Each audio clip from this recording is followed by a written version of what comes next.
Capítulo 2. A origem da filosofia moderna.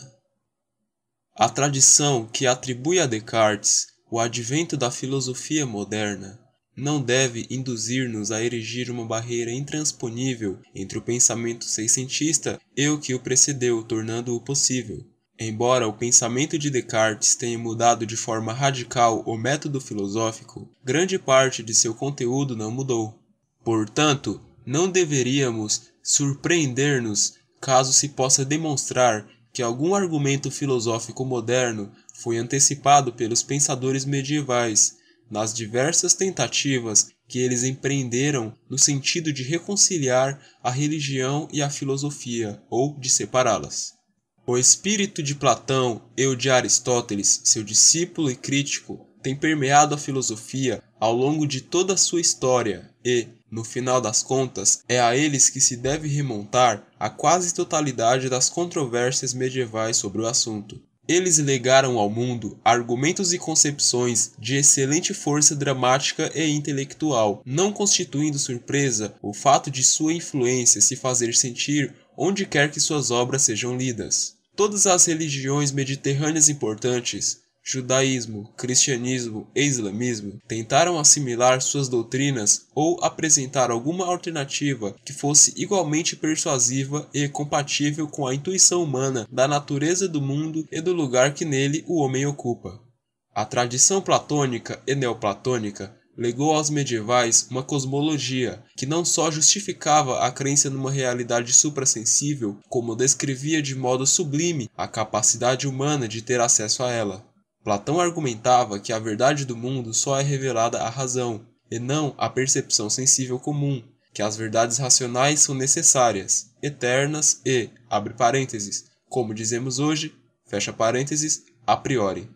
E que, mediante o aperfeiçoamento da razão, o homem pode chegar a compreender a si mesmo, a Deus e ao mundo, na medida em que se liberta da obscuridade da experiência. Os neoplatônicos transformaram a cosmologia do Timeu de Platão numa teoria da criação, consoante a qual o mundo inteiro constitui uma emanação da luz intelectual da autocontemplação divina. Por ser a parte do homem que participa da luz intelectual, a razão conhece as coisas como elas são e não como parecem ser. Tal teoria, inicialmente metafísica, parecia implicar uma filosofia natural correspondente, abre parênteses, com variantes platônicas e aristotélicas, fecha parênteses. Segundo essa filosofia natural, a Terra e suas coisas situam-se no centro das esferas girantes. Tais esferas representam ordens sucessivas de intelecção, subordinando-se cada qual à esfera última da imutabilidade, onde Deus habita na companhia dos bem-aventurados. A razão é a aspiração à esfera última, e a morte do homem ocasiona sua ascensão a tal esfera. Essa ascensão depende de o homem deixar de se preocupar com as coisas efêmeras e sensoriais e se voltar para a contemplação da verdade eterna. Tal filosofia natural, exposta convincentemente por Boécio, 480 a 524 d.C., em sua Consolação da Filosofia, abre parênteses, uma das obras filosóficas mais populares que já se escreveram, fecha parênteses, influenciou Santo Agostinho, que todavia manteve posição cética com relação a grande parte da metafísica platônica, e reaparece em uma ou outra variante, descrita, sustentada e celebrada em incontáveis obras literárias medievais, da lírica popular a obras-primas, como O Conto do Cavaleiro de Chaucer e A Divina Comédia de Dante. Contudo, a visão consoladora proporcionada pela física neoplatônica não se fazia acompanhar de qualquer prescrição contrária à incerteza metafísica. Com frequência, o sistema neoplatônico suscitava aos que o estudavam problemas aparentemente insuperáveis. O que é, por exemplo, essa razão da qual depende nosso conhecimento da verdade última e quais são as leis de seu funcionamento? Em que sentido ela produz insights eternos que se opõem aos transitórios e como aprendemos a distinguir uns dos outros? Qual é a natureza de Deus e como sabemos de sua existência? Quais são as leis que regem o movimento e geração das coisas sublunares, e como a hipótese platônica de que a estada do homem entre as coisas é passageira e de que o fim último de sua existência está além, é compatível com suas sujeições a tais leis? A cada momento, a cosmologia neoplatônica evoca problemas de tipo filosófico. Tais problemas não parecem passíveis de serem cientificamente solucionados. Ao contrário, eles são propostos precisamente pela sugestão de que a percepção sensorial, principal veículo do pensamento científico, leva-nos à ilusão sistemática, embora ocasionalmente persuasível, e não à verdade. Quando os pensadores europeus começaram a travar contato com a doutrina aristotélica através dos escritos de filósofos e teólogos árabes que a obtiveram, por assim dizer, pelo direito de conquista, eles a estudaram avidamente como fonte de novas respostas a essas questões metafísicas. Alguns argumentos aristotélicos foram familiares aos primitivos cristãos, tendo sido utilizados, em particular, na formulação filosófica da doutrina da Santíssima Trindade. Graças aos filósofos alexandrinos, especialmente Clemente, 1550 a 215, e Orígenes, 1885 a 254, que perceberam a inexatidão inerente ao neoplatonismo de seu tempo, todos os recursos da filosofia grega foram usados na tentativa de enunciar com coerência o dogma cristão. E com a derrota do arianismo e a consequente aceitação da doutrina da Santíssima Trindade, um dos mais importantes conceitos aristotélicos, o de substância, assumiu lugar central na formulação do credo da Igreja cristã. Assim, quando o Concílio de Nicéia, 325, declarou que o Filho era consubstancial com o Pai, a teologia passou a depender da metafísica aristotélica. Boécio, em seus escritos sobre a Santíssima Trindade e em suas remanescentes traduções das obras de Aristóteles, muito contribuiu para reforçar tal dependência. Mas, só posteriormente, no fim da Idade das Trevas, é que todo o teor da metafísica aristotélica passou a integrar as especulações filosóficas em que se procurava basear a visão de mundo cristã e, por essa época, a doutrina aristotélica já tinha sido sistematizada e adaptada por pensadores muçulmanos como Al-Farabi, 875 a 950, Avicena, 890 a 1037, e Averroes, 1125 a 1098, e por Moisés Maimonides, 1135 a 1204, um judeu versado nas especulações filosóficas nas quais comumente se apoiava a doutrina do Corão. Portanto, a doutrina aristotélica já adentrou a arena teológica, ostentando o caráter de um monoteísmo que a tinha considerado adequada.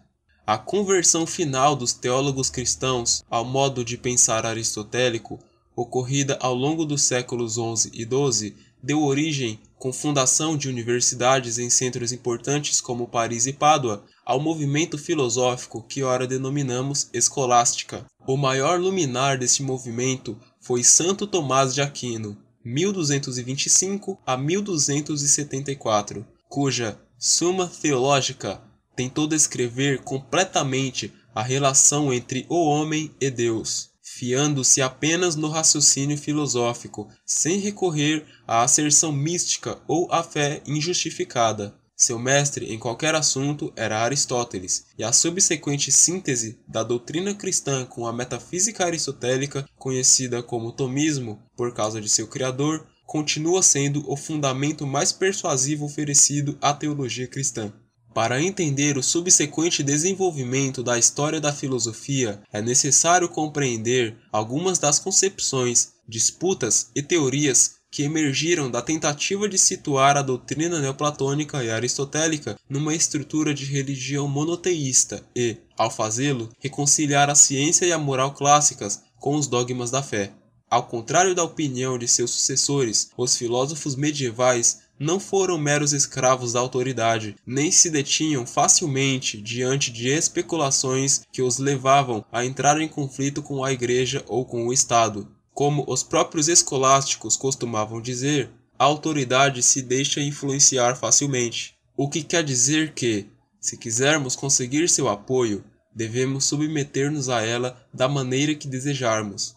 Entretanto, é inegável que, Considerada como um todo, sua filosofia possui um aspecto conciliatório, ao sustentar racionalmente doutrinas que coincidem com os artigos de fé ou lhe reservam certo espaço. Consequentemente, para que possamos compreender o que distingue as especulações deste período, devemos buscar nas doutrinas os argumentos lógicos e metafísicos que lhes serviam de suporte. 1. A doutrina da substância. A lógica aristotélica, exposta no conjunto de obras conhecido como Organon, foi parcialmente preservada por Boécio e posteriormente recomposta em sua totalidade pelos sábios islâmicos. Em tal lógica, é fundamental a distinção entre sujeito e predicado. Toda proposição, pensava-se, deve consistir pelo menos nessas duas partes. E, correspondendo a tais partes, a própria realidade deve dividir-se em substância e atributo, sendo este predicado da primeira, ou inerente a ela. A distinção originava-se na lógica e na tentativa aristotélica de classificar todos os silogismos válidos num esquema único. Acarreta, porém, evidentes implicações metafísicas, já que as substâncias podem mudar em relação a seus atributos, podem resistir à mudança. Ademais, se podemos aludir às substâncias, deve ser possível separá-las, pelo menos mentalmente, dos atributos com que lhes sobrecarregaríamos em determinado momento. Por conseguinte, devemos distinguir a essência de uma substância, sem a qual ela não poderia ser a coisa particular que é, de seus acidentes, ou seja, as propriedades com relação às quais ela pode mudar sem deixar de existir. Finalmente, consoante a concepção aristotélica, as substâncias são as constituintes últimas da realidade, consistindo nosso conhecimento do mundo em nossas várias tentativas de classificá-las em gêneros e espécies. Um dos problemas que os pensadores medievais legaram aos seus sucessores seiscentistas foi o de se e até que ponto faz sentido dizer que uma substância pode ser criada ou deixar de existir. Constatamos que há uma tendência inata na metafísica aristotélica da substância a considerar todas as substâncias como contendo dentro de si a explicação total de sua natureza, caso em que se torna difícil conjecturar sobre como uma substância pode criar ou destruir outra, a não ser por milagre, o que, consoante a natureza das coisas, está além da capacidade de entendimento do intelecto humano. Um problema ulterior resultou no fato de a lógica tradicional não poder distinguir os termos individuais e os termos para espécies dos termos quantitativos, ou de massa. Por exemplo, homem, que pode denotar tanto um indivíduo como a classe que o inclui. Refere-se às substâncias individuais, expressando também um predicado que geralmente as descreve. Mas que dizer de neve ou de água? Não há neves ou águas individuais, exceto num sentido atenuado que parece obliterar uma distinção fundamental ao pensamento científico, ou seja, a distinção entre matéria e coisa, entre o que pode ser medido e o que pode ser contado. A dificuldade que encontramos para enquadrar a ideia de matéria numa estrutura conceitual de substância muito contribuiu para a rejeição da ciência aristotélica no decorrer do século XVII. E, talvez por essa razão, o conceito de substância se tornou o centro da investigação filosófica. 2. A natureza dos universais.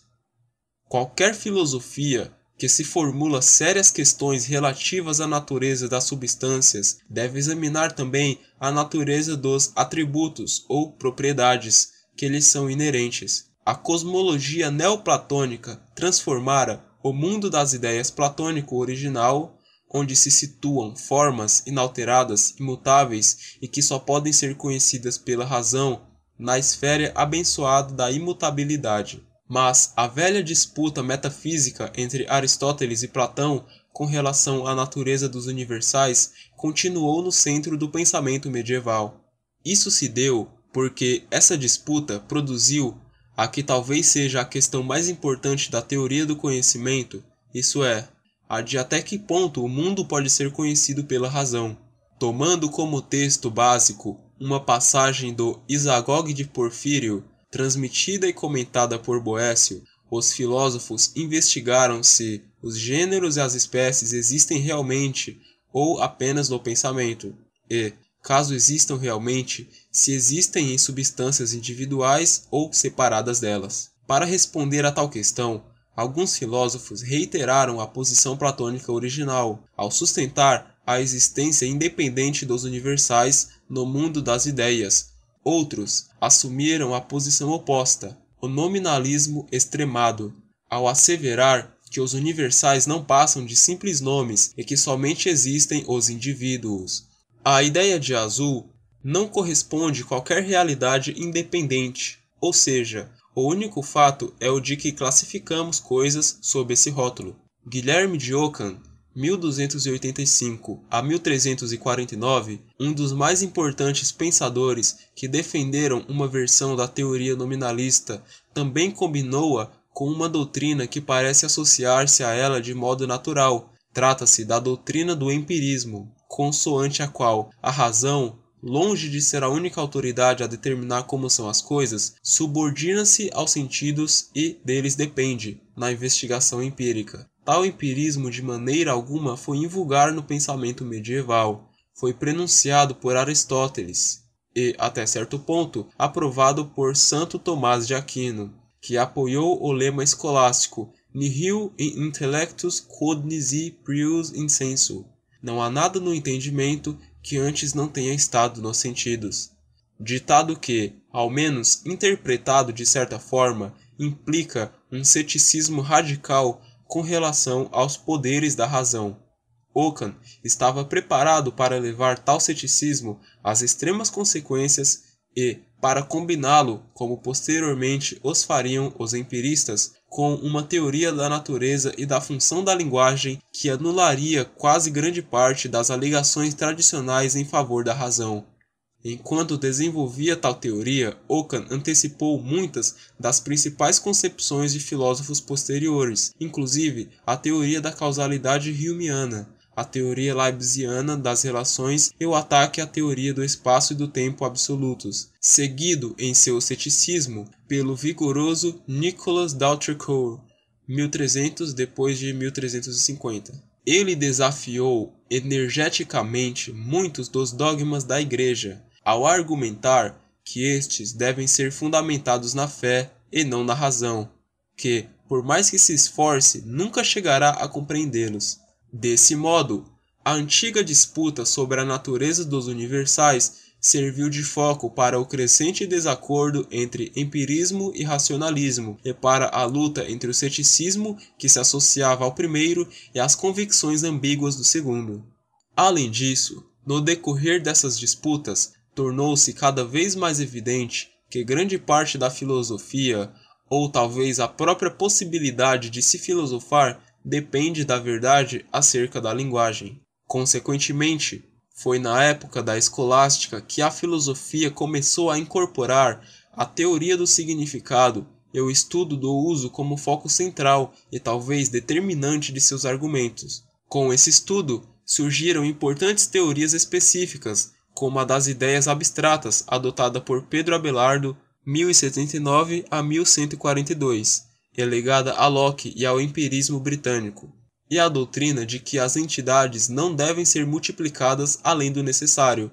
Essa última teoria, conhecida como Navalha de Ockham, embora não se encontre de fato nos escritos desse autor, inspirou grande parte do pensamento científico ulterior. Nessa época, também se começou a sentir que a lógica desempenhava papel central na filosofia e que era preciso fazer claras distinções na discussão de todos os problemas filosóficos. 3. O argumento ontológico. Não nos surpreende o fato de a racionalista tradição platônica de pensamento especulativo prestar-se mais facilmente a sustentar o dogma teológico que o ceticismo empirista inspirado, em grande parte, no ataque de Aristóteles à teoria platônica das ideias. Não obstante, um argumento que era aristotélico, não só no conteúdo, como na forma, influenciou de modo decisivo a teoria medieval. Tal argumento é conhecido como a prova ontológica, para adotarmos um termo kantiano da existência de Deus. A descoberta dessa prova é normalmente atribuída a Santo Anselmo, arcebispo de Canterbury, 1033 a 1109. Mas não distorceremos muitos os fatos se encontrarmos vislumbres de tal prova em certas passagens da Metafísica de Aristóteles e nos comentários de Alfarabi e Avicena. Ela foi rejeitada por Santo Tomás de Aquino em sua exposição sistemática dos fundamentos da doutrina cristã, mas, não obstante, pertence a uma classe de argumentos que ele estava disposto a aceitar, e dos quais extrai sua prova da existência de Deus mediante o conceito de um ser necessário, em cuja essência envolve a existência. Exposto de forma muito simples, o argumento de Santo Anselmo é o seguinte: por Deus, compreendemos um ser maior que o que de modo algum pode ser pensado. Essa ideia existe claramente em nossa mente e é a ideia de um objeto dotado de toda perfeição e todo atributo positivo. Mas, se o objeto dessa ideia deve existir apenas em nossa mente e não na realidade, deve haver uma ideia de algo que lhe seja superior, isto é, do ser que possui não só todas as perfeições já concebidas, como também a perfeição adicional da existência real, o que é contrário à hipótese. Por conseguinte, a ideia do mais perfeito dos seres deve corresponder à realidade. Em outras palavras, a existência do mais perfeito dos seres é uma verdade necessária. O argumento parece ser um sofisma, mas tinha uma persistência peculiar. Primeiro, porque a premissa crucial em que se apoiava, a de que a existência é um predicado, era, à luz da lógica aristotélica, inegável. E só quando a lógica aristotélica deixou de desfrutar da validade universal e exaustiva é que o argumento ontológico entrou em decadência. A segunda razão de sua popularidade foi sua associação íntima com outros argumentos sobre a existência de um ser necessário. Tais argumentos tentaram mostrar que deve haver alguma coisa que exista necessariamente, abre parênteses, ou seja, causa sui, causa de si mesma, fecha parênteses, para que alguma coisa exista, mesmo de forma contingente. Alguns desses argumentos, abre parênteses, particularmente os que Kant chamou de cosmológicos, fecha parênteses, serão considerados posteriormente, mas já podemos perceber como eles poderiam ser utilizados, juntamente com o argumento ontológico, para responder à questão fundamental de toda a metafísica. Por que, abre parênteses, por que razão, fecha parênteses, existe alguma coisa? Ou, abre parênteses, formulando-a de forma mais tendenciosa, fecha parênteses, por que deve o ser ser? Aqui também percebemos a origem da sombria disputa, que ainda parece viver nas obscuras páginas dos filósofos existencialistas, no que tange à relação entre existência e essência. Se não existe o ser no qual a existência e a essência coincidem, que dizer dos outros seres? Participam os objetos contingentes, abre parênteses, entre os quais devemos situar-nos, fecha parênteses, de uma essência que precede sua existência, ou ocorre de que para eles a existência ter prioridade sobre a essência? Quando discutirmos essa questão, até aqui pouco inteligível, será importante levar em consideração sua relação com as discussões medievais a respeito da natureza de Deus e dos universais, às quais muitos pensadores modernos poderiam, de modo irrefletido, atribuir interesse meramente acadêmico. 4. Livre-arbítrio e a natureza humana. A aceitação do argumento ontológico e a consequente concepção de um ser necessário, onipotente e onisciente, leva quase que inevitavelmente a um determinismo rígido. Se, afinal de contas, tudo o que é contingente depende da natureza divina, e se essa natureza é regida pela necessidade, então o mundo também deve seguir seu curso de acordo com as leis que expressam a natureza divina. Nesse caso, como é possível a liberdade humana? Os filósofos que adotaram a concepção mais platônica da natureza divina se depararam com esse problema de forma um pouco diferente. Consequentemente, eles já tinham sido discutidos pelos padres da Igreja, especialmente por Santo Agostinho. Com a aceitação da metafísica aristotélica, ele adquiriu nova dimensão, resultando algumas das maiores realizações da filosofia moderna, da tentativa constante de descrever a liberdade humana, adotando-se argumentos que já tinham sido examinados sem serem abandonados pelos escolásticos, em seu afã de proporcionar uma avaliação plausível da natureza e da moralidade humanas no absolutismo teológico que a razão parecia impor. A maior tentativa que se fez para descrever a relação entre Deus e o homem e para ajustar toda a complexidade da natureza humana numa teologia coerente foi indubitavelmente a Suma Theologica de Santo Tomás de Aquino. Essa obra contém o que talvez seja a mais útil e completa avaliação filosófica da natureza da emoção humana que já foi feita.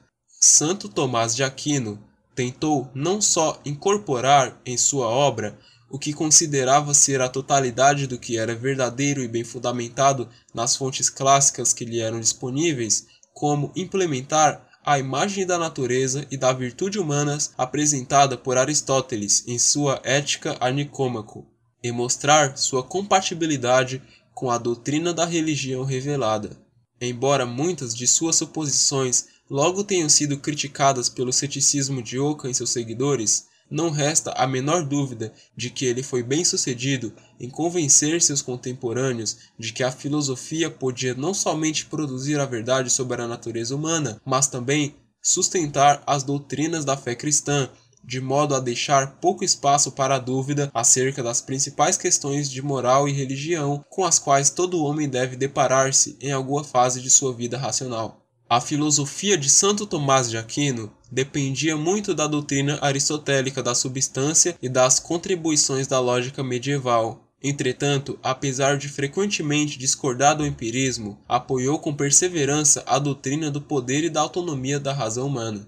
Particularmente, Santo Tomás de Aquino muito contribuiu para reviver o interesse, já manifestado por Abelardo, da teoria aristotélica da razão prática, como algo que define a natureza ativa do homem. Sustentou a teoria da razão prática a fim de proporcionar uma avaliação da liberdade humana, juntamente com a descrição da vida boa para o homem, que se recomendaria com base apenas na razão. Sendo assim, Santo Tomás de Aquino transmitiu aos filósofos posteriores um conceito indispensável para a validade e existência do estudo ético. 5. A rejeição da escolástica. Entretanto, durou pouco o triunfo do tomismo.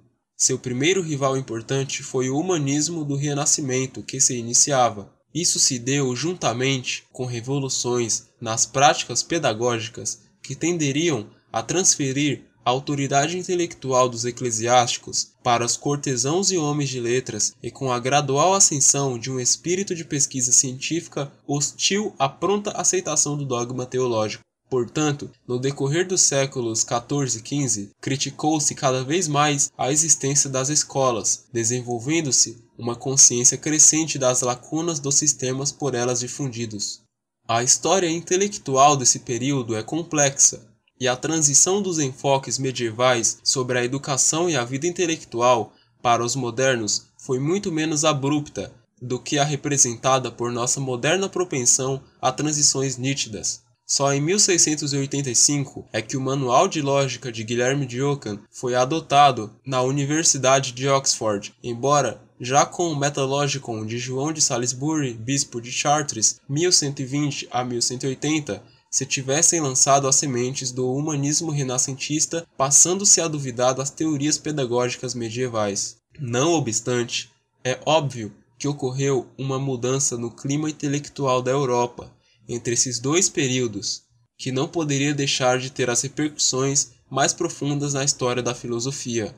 E, especialmente, dois filósofos se sobressaíram não só ao assumir o novo espírito crítico, como também ao formular as pressuposições intelectuais desse estilo filosófico que preferimos chamar de moderno: Francis Bacon e René Descartes. Ambos se uniram ao rejeitar a autoridade tradicional e buscar radicalmente um método. Porém, no caso de Bacon, ao empreender tais investigações filosóficas, ele não foi movido por qualquer razão que nós, com a compreensão tardia do que devia ter sido feito, consideramos característica da Idade Moderna, de modo que, apesar de sua habilidade e erudição, torna-se mais fácil vê-lo como demolidor dos modos de pensar medievais do que como responsável pelo advento do modo de pensar moderno.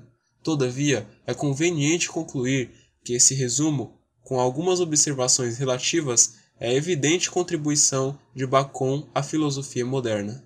Sir Francis Bacon, subsequentemente Visconde de St. Albans e Lord Chanceler da Inglaterra, nasceu por volta de 1561 e morreu em 1626, afastado dos ofícios palacianos. Ele era um polímata e um grande sábio, e, mesmo que se tivesse dedicado à especulação filosófica ou científica, seria conhecido como um dos grandes estilistas da língua inglesa por causa dos seus ensaios. Mas o lugar preeminente que ocupa na história do pensamento deve-se à sua investigação dos princípios fundamentais do pensamento científico, sumarizada por Novum Organum, 1620. Nessa obra, Bacon expõe a inadequação da ciência aristotélica e do estéril apriorismo que ele associava à tradição lógica aristotélica do Organon. Ele alegou que a lógica aristotélica, sendo de caráter puramente dedutivo, não provê método algum para a descoberta de novos fatos, mas apenas um meio de se chegar às consequências lógicas do que já se conhece. A ciência que daí resulta deve, portanto, ter caráter puramente classificatório, contentando-se com uma divisão do conteúdo conhecido do mundo em espécies e gêneros, sem entender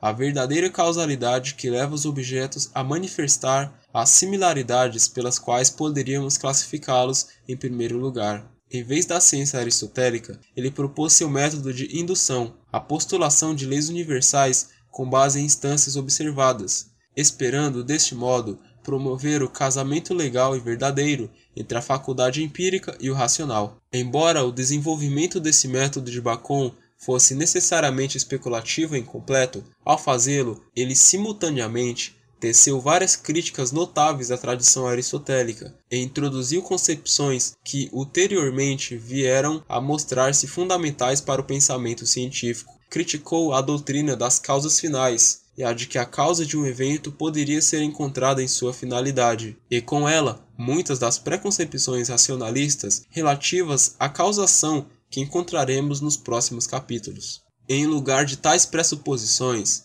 propôs a ideia de causalidade como a geração de uma coisa a partir da outra, de acordo com leis naturais subjacentes. Afirmou que a ciência deve sempre visar universalidade e abstração cada vez maiores, de maneira a galgar a escada do intelecto. Poder-se-ia conseguir isso mediante uma teoria cujas leis fundamentais fossem expressas não em termos qualitativos, mas quantitativos, visto que, de todas as formas naturais, a quantidade é a mais abstrata e inseparável da matéria.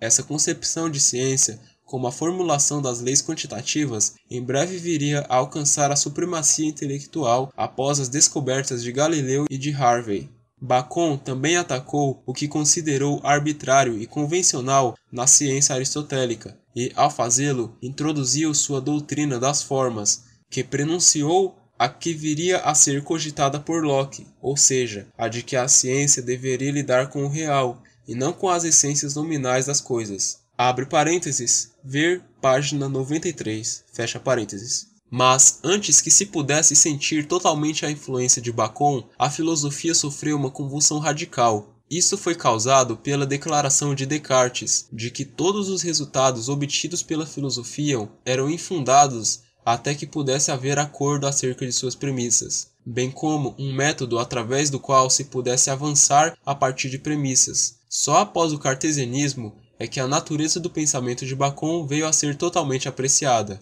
e por essa época as disputas escolásticas pareciam irrevogavelmente distantes.